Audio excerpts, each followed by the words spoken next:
So, whilst procrastinating in between life and video making, I stumbled upon this news story. Now, for people who have been following Trump since he left the Oval Office, this isn't anything new or surprising. Even before Trump was banned from social media, he kept talking about free speech, right to an opinion, censorship, etc. So to take this to court seems like something he would do. The main question is, can social media companies actually be sued for free speech and censorship? Well, let's look into the arguments for and against this idea.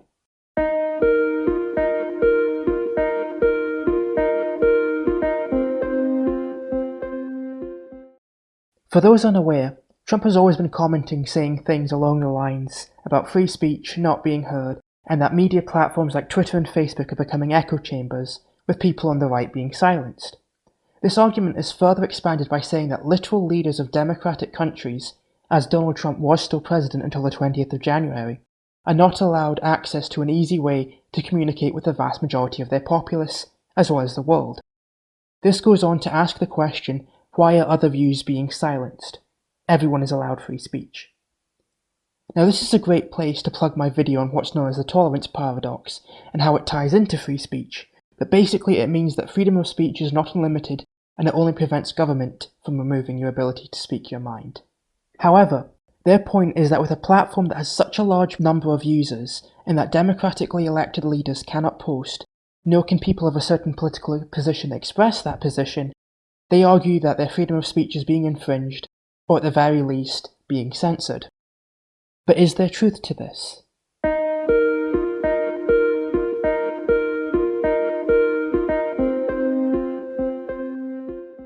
Now this is where a large majority on this issue rest.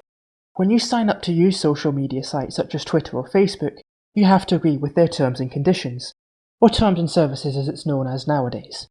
After all, they are private companies, so they get to decide how their platform is run.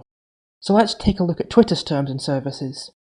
So these terms and services are for within the USA, where Donald Trump still resides and was president of. The main thing in this section is that when you sign up to Twitter, you agree to this as a binding contract, and that everything stated in here you have to agree to. That's the main gist. Trump made an account, therefore by extension he made a binding contract with Twitter. Now let's see what the rules are on deleting accounts and posts under this binding contract. The main thing I want to address in this section is that Twitter can suspend or terminate your account or cease providing you with all or part of the services at any time for no reason, meaning that you have agreed to Twitter just choosing to delete your account if they want.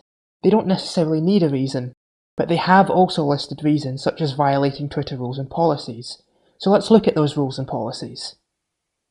As part of the Twitter rules, it states that they don't condone any forms of violence or violent extremism. And whilst Trump vehemently denies he instigated any forms of violence, most media, both houses of the US Congress, other political leaders, not to mention all of the evidence, shows he did instigate violence in terms of the attack on the US Capitol building on the 6th of January 2021, which clearly goes against their terms of services, giving them an extra reason to remove Trump.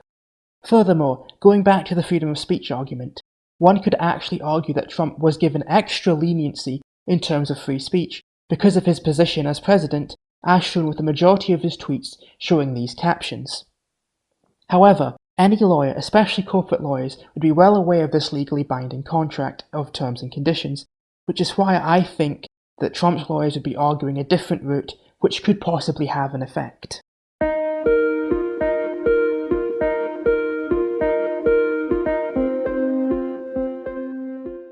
Many social media sites tend to describe themselves as a platform and not a publisher. But what does that actually mean? Say if person X posts a view that's highly controversial and unpopular, you cannot blame the social media platform just because that opinion is on their site. They don't control who posts what. They're not publishing material, they're just hosting it. An analogy that can be used to describe social media sites is that they're like public notice boards. They are the board and that people can post notes on, but they have no control over who posts what. And in this scenario, Twitter and Facebook cannot be held responsible for what is posted. However, that isn't necessarily true. The very fact that in their terms and conditions states that they can remove posts, and that they have a set of policies, means that they are in a way controlling what they allow on their platform.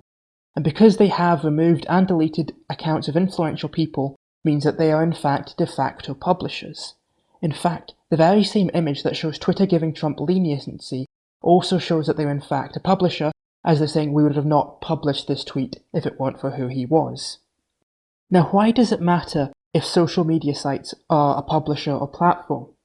Well, because if social media is seen as a publisher as opposed to a platform, then the case of censorship actually has merit. If you're a publisher with over 2.5 million users on Facebook and over 350 million monthly users on Twitter, and you choose to prevent a certain political viewpoint from being expressed, you are in fact censoring that opinion to the masses. It doesn't matter if you're a private company, the fact that you have so many public users and you aren't allowing a public opinion to be expressed means that you are censoring it. Now that doesn't necessarily mean an invasion of free speech like Trump has claimed in the past, but being censored is a case that can be made, and probably will be made, and the line between the two isn't as blurred as you may think. So there is a case in terms of courts to be made that way.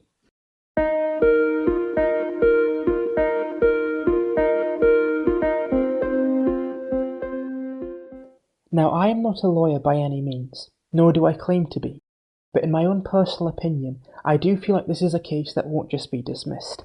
But it ultimately depends on the reasons as to why the major social media companies banned Trump in the first place, as well as to why they're continuing to keep Trump banned.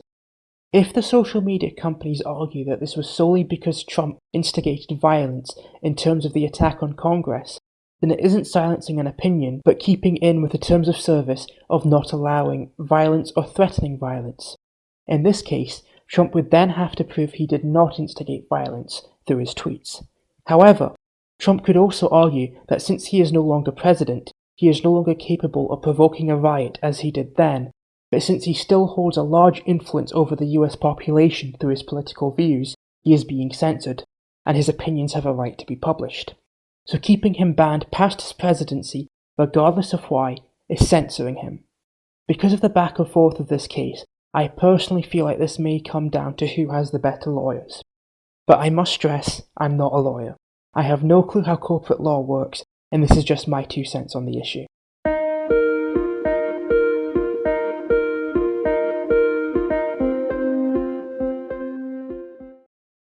The concept of free speech seems to be even more relevant now than before, but I personally don't think that's the issue with Trump. Trump in my mind is a very arrogant, narcissistic person who enjoys watching the world react to his outlandish tweets. It isn't about censorship or about free speech, it's about him wanting to stir the pot and enjoying it. The publisher censorship route is just a convenient path for him to get that power back. In terms of the ambiguity around free speech and how we can get a better understanding of it, I have linked a news article by The Guardian that asks free speech advocates their thoughts on Trump being banned and how that does affect free speech, and has the thoughts of people from organisations such as the ACLU, so it is very much worth a read. But what are your thoughts on this? Do you think Trump has a case? Do you think it will be dismissed? Do you think it really matters if social media is a platform or publisher? Let me know your thoughts in the comments below.